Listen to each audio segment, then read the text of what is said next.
Olá, seja bem-vindo ao Arte e Investimento. Meu nome é Jorge Priori e hoje nós vamos conversar sobre arte urbana.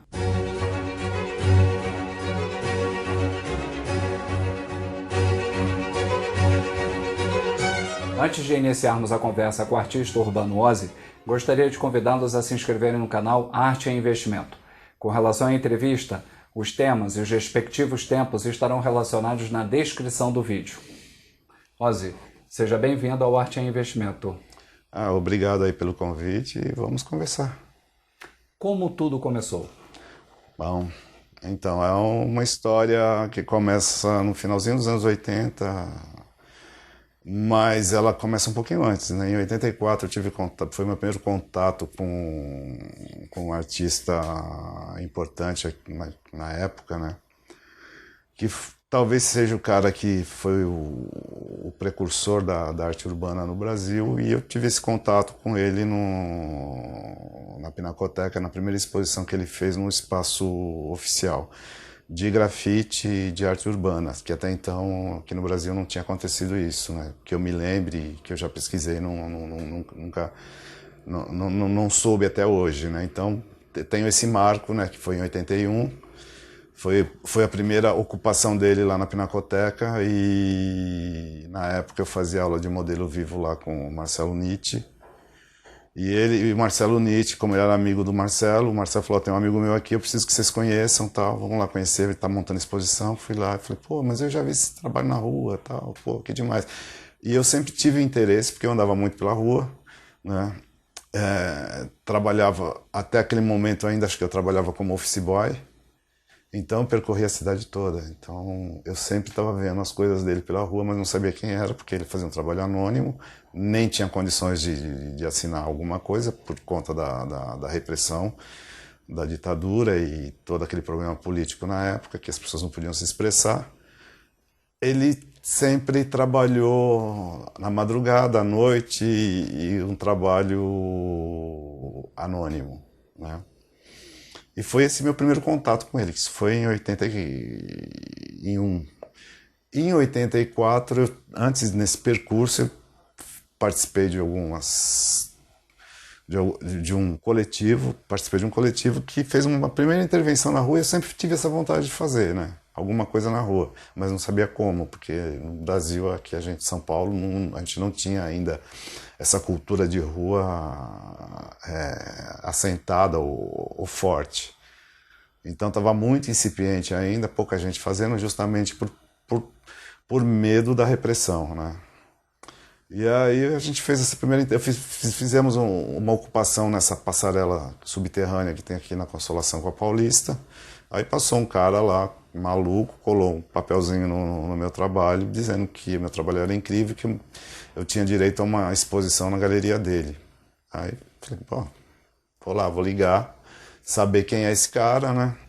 E esse cara era um Maurício Vilaça, que era um artista na época, um artista totalmente underground, né? E terminou que ele alugou uma casa onde ele ia morar e transformou essa casa num espaço cultural. E lá ele levava todo tipo de arte transgressora para dentro da casa dele e apresentava, né? Então ele me deu a oportunidade, foi o cara que me deu a primeira oportunidade de fazer um trabalho de arte, que até então eu era muito jovem, não tinha... né, sabia o que eu queria, mas não sabia exatamente como fazia, mas estava fazendo. Então, assim, foi meu primeiro contato com um artista que já era profissional e que tinha um trabalho já a longo prazo, né, desde sempre, conhecido aqui em São Paulo. E foi lá que eu conheci o Alex, por intermédio do Maurício, né? E que falou assim: esse aqui é o Alex, que faz umas coisas na rua. Pô, cara, incrível, incrível, eu preciso fazer também. Ele falou assim: então vamos fazer. Acho que o único jeito para nós, artistas aqui no Brasil, mostrar trabalho é na rua. Não tem um outro espaço, porque na época era muito difícil mesmo qualquer artista jovem participar do mercado de arte comum ou entrar nesse circuito, né, profissional. Então eu falei: eu também acho, né? Então sempre me ensina. Ele falou: ensino. Aí me explicou as técnicas e terminou que eu comecei a fazer, depois a gente saiu algumas vezes para pintar, e ele me levou no primeiro, no que a gente chama, né, de primeiro rolê com todos os artistas de rua aqui em São Paulo, e era uma meia dúzia, né, na época, né. Então esse foi o meu começo, né. Foi o meu começo, e aí a partir de 85 eu comecei a carimbar a rua com várias coisinhas, mas era assim, sabe, era mais a diversão do que pensar num projeto de vida, um projeto de profissional de alguma coisa. Era mais a diversão de estar com os amigos, bebendo cerveja, fumando maconha e, e se divertir, né? Isso era o que era o legal, e fazer o trabalho sem ser pego pela polícia, né? Isso era a grande vitória nossa, né? Fazer e não ser pego, né? Que a repressão era muito pesada na época. E aí, passou um tempo, você começou a trabalhar com publicidade. Então, aí assim, quando eu conheci, isso exatamente, em 84 eu já comecei a trabalhar com publicidade, né? Que eu comecei acho que em 82, por aí, né? 82, 83, eu não tenho certeza. Mas por aí que eu comecei a trabalhar em agência, né? E trabalhei 14 anos, né? 14 anos em várias agências, né? E ao mesmo tempo, à medida que dava, eu ia pra rua fazer alguma coisa, porque eu trabalho... Mas como hobby? Assim, como diversão mesmo, né? Porque eu tinha que trabalhar, e aí eu trabalho numa empresa de comunicação, não tem horário, você não tem horário nenhum pra nada, né? Então, assim, é muito difícil. Então, quando era possível, eu saía na rua, fazia alguma coisa, saía com os amigos nos finais de semana, quando dava, né? E vim fazendo isso até 93. Até 93, foi isso, até 95. Até 1995, aí em 95 eu tive que parar porque não conseguia, eu não conseguia conciliar família, trabalho e rua. E aí o meu amigo Maurício faleceu, e aí assim, era o cara que a gente tinha uma comunicação muito boa, tinha uma ligação muito forte. Eu sempre ajudei ele, e eu fiz muita assistência para ele, então eu aprendi muita coisa com ele. Porque o Alex morreu em 86, eu conheci ele em 84, ele morreu em 86. Então a gente tem um curto período de relacionamento, mas foi muito intenso. E aí o Maurício foi o cara que, né, me levou depois adiante, e sempre que podia, sempre que eu conseguia, eu fazia assistência para ele nos trabalhos dele, né, cortando stencil, fazendo pintura nas paredes, né, dando dica também. Então assim, foi uma troca muito boa, foi o que me transformou, né, foi o que me transformou. Assim, esses dois caras foram os caras que me abriram a mente, me abriram a cabeça, né? E aí, assim, tudo mudou. Ozzy, quando a arte urbana se transformou numa profissão? A arte urbana, ela se torna uma profissão para mim a partir de 2008, porque como eu volto em 2005, já com essa intenção de fazer alguma coisa, porque eu falei assim, a arte não me salva nada, mas me salva, né? Mas mesmo assim eu continuei ainda trabalhando, fazendo umas coisas e tal, mas em 2008 eu tomei uma decisão de que era isso que eu tinha que fazer, né? E fui atrás, né?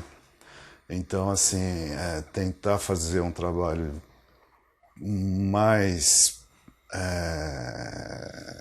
consistente, né? Para poder me destacar nesse cenário que era incrível, muita gente fazendo muita coisa, muito artista reconhecido no Brasil e fora do Brasil, né? Então, eu falei, não, eu preciso voltar de uma maneira que eu consiga ter um trabalho consistente, que as pessoas entendam que eu ainda faço parte desse movimento, e aí começou a aparecer as oportunidades, surgiram algumas oportunidades. Óbvio que, né, tive que sacrificar uma porção de coisa, ainda continuo fazendo isso, né, em detrimento ao meu trabalho. Mas é o que é muito gratificante, porque eu consigo fazer exatamente o que eu gosto, o que eu quero, do jeito que eu quero, né? E, sabe, tem um mercado para isso. Então, tem pessoas que consomem meu trabalho, né? Então, de 2008 para cá, a coisa assim cresceu bastante, né? Consegui levar meu trabalho fora do Brasil, ter reconhecimento tanto aqui como fora por alguns veículos e pessoas importantes. Então, a vitória de um trabalho que começa em metade dos anos 80, né? Que até então, até 2005, eu não trabalhei pensando nessa coisa do profissional. Aliás, também acho que hoje eu nem sei se é profissional, você entendeu? Porque a briga é muito feia. A briga é muito feia, né? Porque a gente aqui no país, o consumo de arte, ele é muito estranho. E principalmente essa arte nova, que é muito nova, ela tem 40 e poucos anos, né? E ainda ela não está cristalizada aí no sistema. Então, assim, ainda as pessoas acham que a arte urbana é qualquer nota, é qualquer coisa, né? Então, é uma luta diária para dizer, não, peraí, isso é uma expressão importante, é uma arte importante dentro desse contexto de arte contemporânea que está aí, né? E que tem gente muito boa fazendo, né? E tem um mercado para isso. Só que aqui no Brasil esse mercado ele é um pouco restrito, né? Porque ainda se confunde um pouco a arte urbana com pichação, com vandalismo, e aí a dificuldade do artista ser reconhecido, né, como um grande não, mas como um artista profissional que merece, sabe, ser remunerado por que faz e ter mercado para vender os seus trabalhos e por aí vai, né? Agora, Ozzy, aproveitando essa confusão, vamos tentar esclarecer aqui algumas coisinhas. Agora, por exemplo, quando começou o grafite, a arte urbana no Brasil?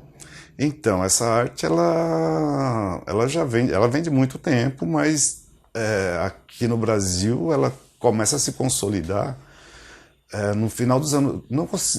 ela se consolida nos anos 90, mas ela começa nos anos 80, né? Assim, começa no finalzinho dos anos 70, né? E vem, né? Nos 80, que é a geração com a qual eu me envolvi na história, a gente trabalhou muito para que fosse reconhecido, né, como uma expressão de arte como qualquer outra. Então, a partir do meado dos anos 80, a arte urbana começou a ser reconhecida, ser vista, né, criticada pra caramba, né, entendeu? Né? Os colegas de profissão, né, torcendo o nariz, torcendo a boca, porque achando que era uma arte sem valor. Mas, enfim, a gente começou esse trabalho nos anos 80 e nos anos 90 se consolidou. Se consolidou de que forma? Né? Essa geração que surgiu nos anos 90, Gêmeos, Binho, Tinho, né? Espeto, né? Esses caras começaram a trazer o grafite como a linguagem que é o grafite existia em todos os lugares, principalmente nos Estados Unidos, de onde é praticamente a origem, né, do grafite que se tem hoje, né? É aí que eles começam a ter reconhecimentos internacionais, saírem do Brasil para apresentar o trabalho fora, trazerem artistas de fora para pintarem aqui nas ruas, né? Então aí começa a se criar uma cena de arte urbana aqui em São Paulo, que depois dos 90, em 2000, ela se consolida. Indo para as galerias, tendo um circuito de arte underground, né, que seria o caso, né, com espaços específicos para apresentar essas obras. Que em 2004 surge, um pouquinho não, acho que em 2004 surge a Choque Cultural, logo a grafiteria, na sequência, que era um espaço de artistas de rua que montou uma galeria na Vila Madalena, né? E a Choque termina se consolidando nesse mercado, mostrando para o mercado de arte profissional que existe uma possibilidade de se vender arte urbana como se fosse arte contemporânea, normal, sem coisas de achar que aquela arte vale menos ou ela não merece ser olhada. Eles fizeram esse trabalho, aí surgiram outros espaços que foram alimentando como se diz assim, alimentando a cena mesmo e estimulando os artistas a procurarem melhorar e produzirem mais trabalhos para esse mercado. Então ela surge exatamente aí, os anos 90 e os anos 2000. Né? Nos anos 2000 foi o verdadeiro boom da arte urbana aqui em São Paulo. Né? Então se consumiu muito, se falou muito, se olhou muito para muita gente, se criticou muito, né? Mas é isso. E hoje ela está consolidada. Né? Hoje ela está consolidada, apesar de ter menos espaços para apresentar, mas tem grande parte das galerias que quer ter um artista urbano, um artista de grafite, um artista de street art no seu casting, né? Mas uma das primeiras manifestações de grafite no Brasil foi justamente quando aquele cara, no final da década de 60, nos primeiros anos do regime militar, escreveu no muro, abaixo a ditadura, correto? Bom, agora me ocorreu um fato. Então, eu não sei exatamente, porque nesse período também tinha um cara que a gente conta como na linha de tempo, né? Que é um cara de São Bernardo que tinha um criadouro de cachorro, o Fila, e ele pichava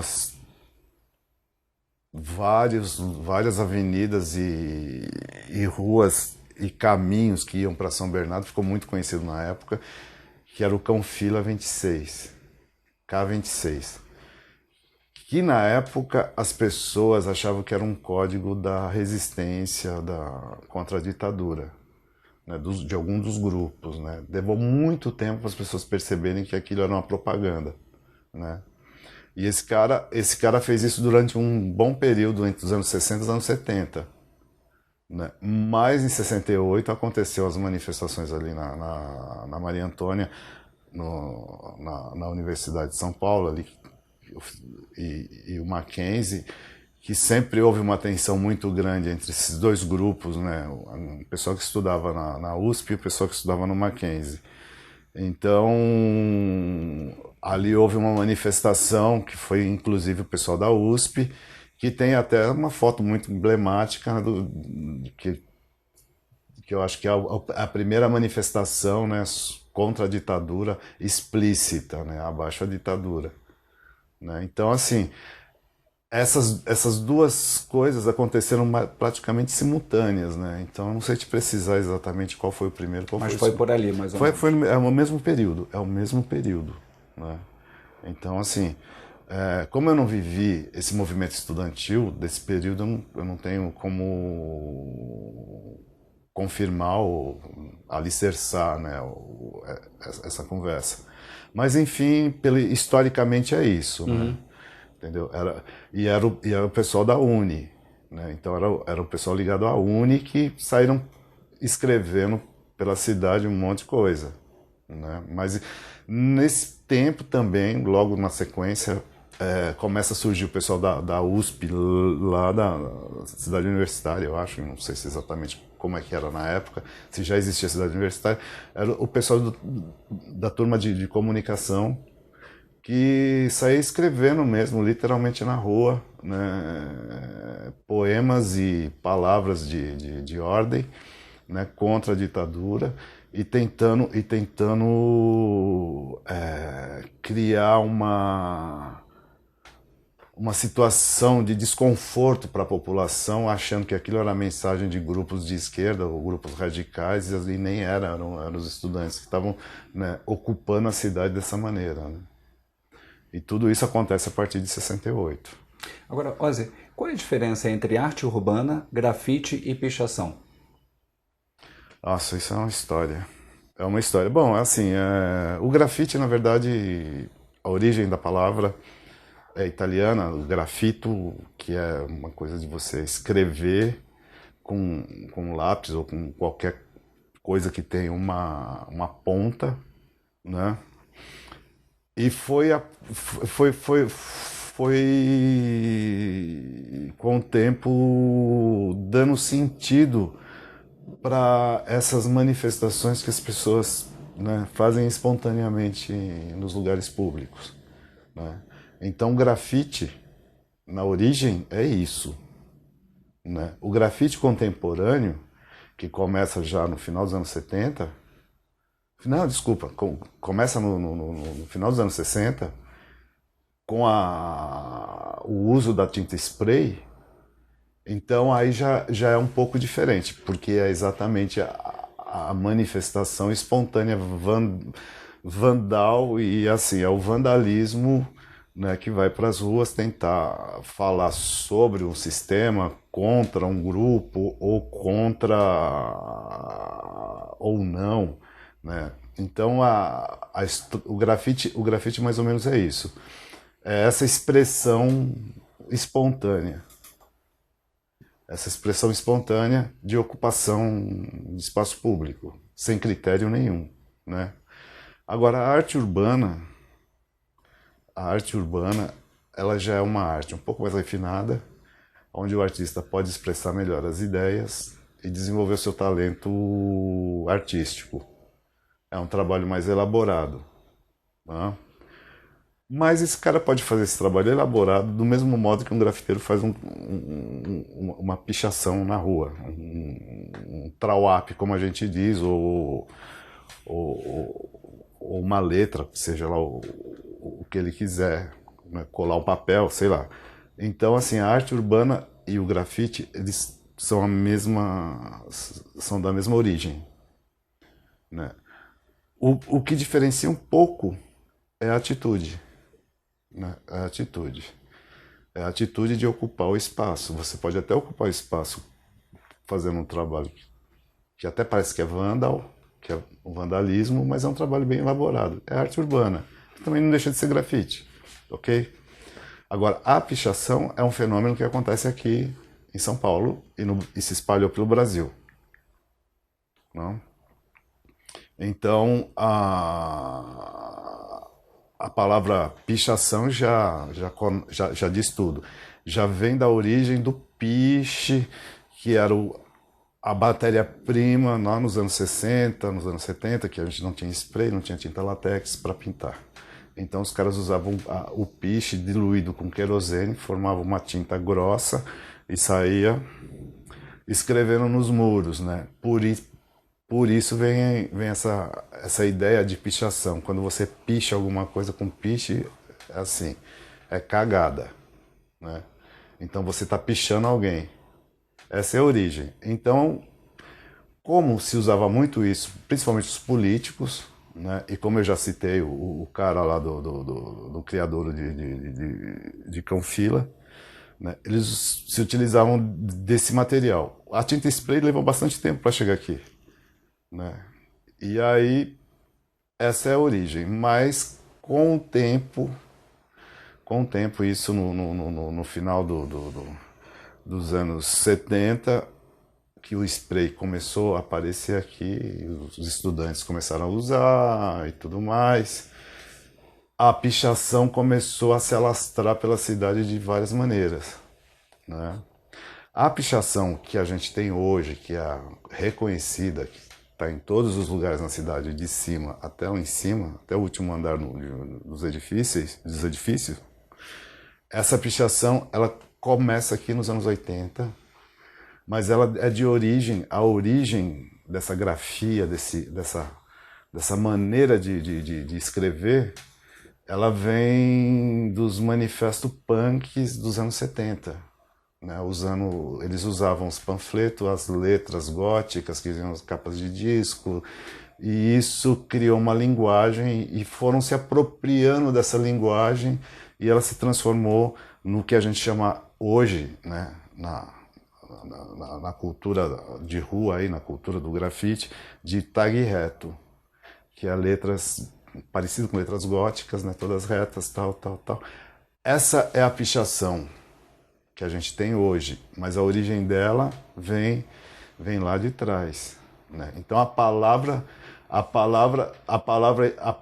deveria ser grafite, ok? Mas enfim, aqui a gente, isso na época que eu era mais novo, que estava na rua, os jornalistas começaram a separar, porque a gente fazia umas coisas mais bonitinhas e os caras escreviam texto, escreviam nome, então era pichação.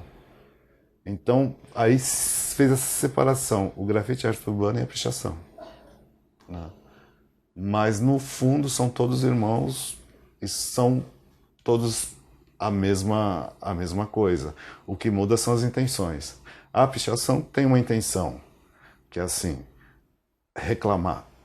É um grito de falar assim, eu estou aqui, eu faço parte disso, né? E ao mesmo tempo de contestar o sistema. E qual a melhor maneira de contestar o sistema? É pichar aquilo que representa o sistema, né?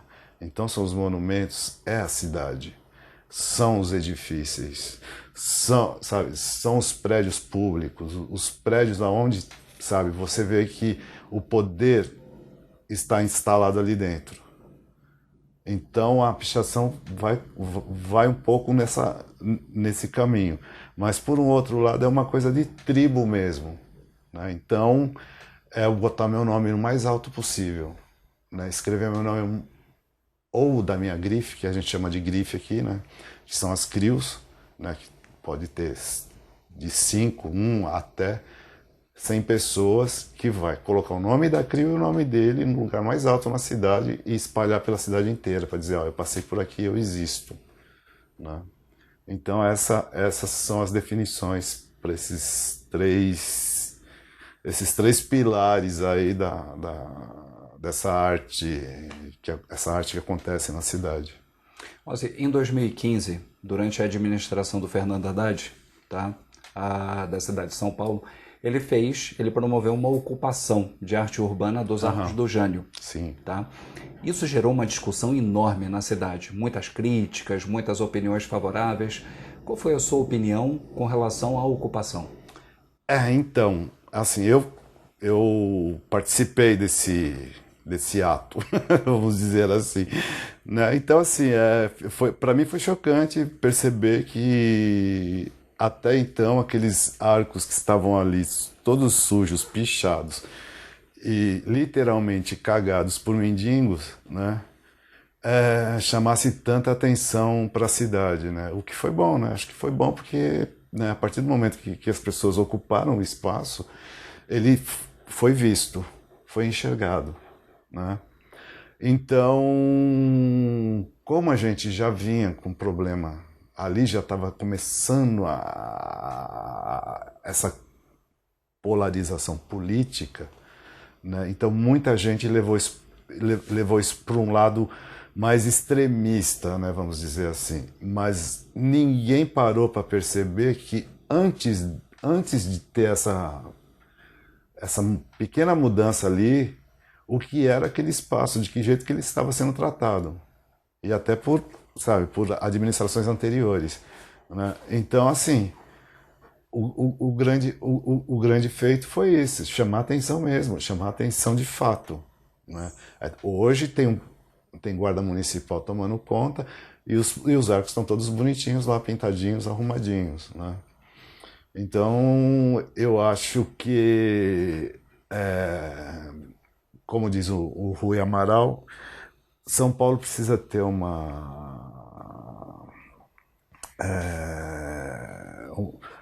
um espaço dedicado, né, a esse olhar urbano e como a gente pode ocupar esse espaço, né, uma política pública de fato para a cidade ser ocupada de uma maneira criativa, que é o que a gente não vê, né? Entendeu? Então, assim, a gente só vê a coisa acontecendo ao contrário. Então eu acho que tem que ter isso mesmo, sabe? Tem que ter esse olhar, né? E esse olhar ele não é da população, ele tem que ser dos órgãos públicos, ver como a gente pode melhorar esses espaços que estão largados, abandonados. Né? E assim, né? É isso. Eu acho que assim, quando você ocupa um espaço público, que está lá largado, ou que está que não tem sabe, a sua zeladoria correta, quando um artista de rua vai lá e pinta aquilo, e se pinta de uma maneira legal, então assim, é um custo que ele é diluído por um bom período até aquela pintura sumir, ninguém precisa repintar aquela parede, não precisa arrumar aquela parede, não precisa arrumar. Então assim, a gente tem que pensar dessa maneira também, né? Entendeu? Tem muito vandalismo, tem muita gente fazendo muita coisa que não tem nada a ver, mas enfim, tem uma possibilidade bem interessante de a gente transformar essa cidade de um outro jeito, né? Criar um horizonte virtual legal, porque é uma cidade que não tem horizonte, né? E a arte urbana, ela faz isso, ela cria essa janela virtual, né, para fora. Ozzy, como surgem suas obras? Bom, minhas obras, elas surgem da observação, que é a primeira coisa que me ocorre. Eu observar um fenômeno, um fato, uma situação, e fico pensando naquilo por um período, às vezes não, às vezes aquilo dá um start assim na cabeça, fala, pô, posso criar uma imagem a partir disso, eu posso fazer isso com aquilo, né? Então assim, não tem um método muito matemático ou científico, é muito da observação e assim do domínio que eu tenho com a técnica, que é o que me ajuda a pensar o trabalho. Se eu não tenho domínio, eu não consigo racionalizar. Né? Isso eu percebo hoje, com relação ao passado. Quando eu tinha pouco domínio, eu não sabia o que fazia. Né? Não tinha noção do que eu queria fazer. Né? Entendeu? Eu sei que eu queria fazer, mas eu não tinha domínio, então né, ficava ali tateando. E o processo todo de criação, ele parte já daí. É você ter um certo domínio da tua técnica e as ideias elas vão surgir com o tempo. Agora, você fazer esse casamento, né, de técnica, né, com criatividade. E Ozzy, quais são os seus suportes? Então, eu trabalho com qualquer coisa que eu possa imprimir as imagens que eu faço. Né? Como a minha técnica é stencil, e stencil é uma matriz de reprodução, né? Então, assim, desde uma tela, né, uma parede, um pedaço de madeira, Nossa, eu já pintei tanta coisa, já pintei muita coisa. E o suporte sempre é o que me diz o que eu vou fazer. Né? A variedade é muito grande. Exatamente. Que é aquela coisa que eu aprendi lá atrás, né? Do preconceito. Se você não tem preconceito com nada, então se você acha que aquilo serve, serve. Vamos tentar achar o caminho. Né? E às vezes ele está dizendo, aqui vai uma coisa legal. Né? Ele já ajuda muito na leitura do trabalho, na narrativa do trabalho. Né? Então, assim, pinto caminhão, pinto carro, pinto parede, pinto apartamento, né? Então, assim, hoje, grande parte do meu trabalho é pintar em loco, né, o ambiente para as pessoas que gostam, que querem ter, que não estão muito preocupadas em obter uma obra que vá perdurar por não sei quantos anos, que vai ficar para sempre, entendeu? Então, a possibilidade de se trabalhar com arte urbana é essa. Você pode aplicar o trabalho em qualquer superfície. Em qualquer superfície. E aí, assim, e isso amplia muito as possibilidades de trabalho, né? Bastante. Então, esses dias me deram de presente umas madeiras que eram suportes que estavam sendo usados aí no museu para uma exposição. Eu achei sensacional. Eu falei, opa, eu quero, né? E aí, assim, já pintei ali, ficou ótimo, já é um trabalho incrível. Tudo um pouco, como é que você conseguiu? Eu falei, pô, é simples, né? Então, assim, eu uso toalha, prato, não tem, realmente eu não tenho, né? Já fiz várias coisas engraçadas, né? E eu sempre procuro trabalhar com suporte que já tem uma história, já tem um caminho, né? E fazer algumas leituras sobre, né? Mas você poderia falar um pouquinho sobre o stencil, a sua técnica? É uma técnica de impressão, né? Então é a técnica, por ser publicitário, né? Não foi nenhuma escolha, aconteceu na minha vida, é uma coisa que eu gosto muito, é a área gráfica. Então veio tudo ali assim, caminhando e aconteceu. Então o stencil nada mais é do que você cortar um papel ou uma superfície, vazar essa superfície e através desse vazado é por onde vai passar a tinta. Então, a partir daí você pode imprimir qualquer coisa em qualquer lugar, né? Então, a origem do stencil, por exemplo, é muito antigo, que vem lá das cavernas. O cara sopra sangue com cinza na mão e deixa a impressão positiva da mão na pedra, né? Que a mão também é um stencil. Então, e veio, né? Aí os romanos usaram para fazer decoração, aí depois a época vitoriana, o pessoal usa muito para fazer também decoração de ambiente, né? Então é uma técnica muito versátil, ela é muito versátil. Ozzy, esse seu trabalho acompanhou a gente na entrevista. Você pode falar um pouquinho sobre ele? Esse trabalho, né, eu chamo de arte ordinária, e é uma releitura divertida do Sagrado Coração de Jesus, mas essa história começa um tempão atrás, quando eu comecei a colocar ela na rua. Era até uma versão mais simples, né? Aqui já ficou um pouco mais sofisticada, mas a ideia era questionar essa religião Disneylândia que tem aí atualmente, né? Que parece que a fé se tornou um grande parque de diversão, né? Então, assim, eu coloquei Cristo lá na Disneylândia, que eu acho que ele também merece ir para a Disneylândia, entendeu? Né? Apesar que é um trabalho super polêmico, já tive alguns problemas por conta disso, né? Mas esse é meu modo de ver o mundo, né? De uma maneira irônica e divertida, sempre com bom humor, né? Então, assim, não é para levar a sério, porque isso aqui é só uma imagem. A crítica não é à religião, é ao Não. uso da religião. Exatamente. Eu não estou criticando religião, respeito todas.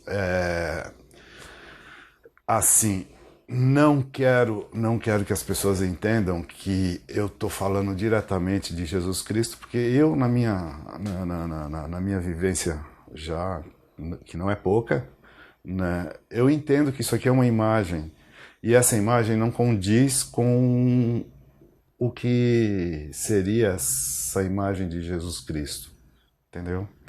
Então, assim, né, para mim é só uma imagem replicada de um conceito de consumo, inclusive, né? Porque é santinho que se vende. Ninguém ganha santinho, você tem que ir lá e comprar, né? Então está impresso num papel, alguém pagou para alguém fazer e então assim tem todo um processo mercantil aí, né? Que sempre existiu, né? Sempre existiu. Então assim a crítica é essa mercantilização da fé, vou deixar bem claro. E Ozzy, quais foram suas grandes influências? Então, aí assim, várias. Várias. Começa porque eu fui muito curioso com relação à arte, né? Então, né, fiz questão de fazer um curso de pós-graduação em arte lá na FAP, tive a oportunidade de fazer isso, né, para entender como é, né, para entender como é. E hoje eu acho que assim tem muita gente que me influencia e eu nem percebo, né? Mas os grandes mestres, né? Entendeu? Né? Da Vinci, Michelangelo, né? Picasso, os franceses, tem vários deles que eu gosto, né? E os contemporâneos, né? Que assim, eu faço parte de uma geração que são os sobrinhos, filhos, na verdade, filhos da pop art, né? Que é essa arte de cultura em massa que a gente cultiva hoje, principalmente quem trabalha com a rua, né? Que é a maneira mais fácil de você comunicar ideia. E aí, assim, o Andy Warhol, o Liechtenstein, mas tem um cara que é o Sigmar Polke, que é um alemão da nova figuração, que também é dos anos 60, que está nessa turminha dos pop, mas tem um trabalho bem diferenciado, que é um cara que, assim, sempre, né, não tem nada a ver com o meu trabalho, mas é um cara que me empolgou muito. E um outro cara que me empolgou muito, que me empolga até hoje, é o Yves Klein, né? Então, tem, puxa, né? Tem vários deles, né? Vários. Os construtivistas alemães, né? É assim, é um caldeirão. Alguns brasileiros, o de Cavalcante, né? A Tarsila, né? Que eu adoro. Acho que assim, eu sou um caldeirãozinho. Legal, Ozzy. Obrigado pela oportunidade. Eu que agradeço a oportunidade de poder falar um pouco aí dessa arte underground, né? Dessa arte que todo mundo vê, mas poucos entendem. Espero que tenha conseguido passar uma informação com qualidade Com e certeza legal. passou. Pessoal, arte é investimento em cultura, conhecimento, prazer e bom gosto. Até a próxima.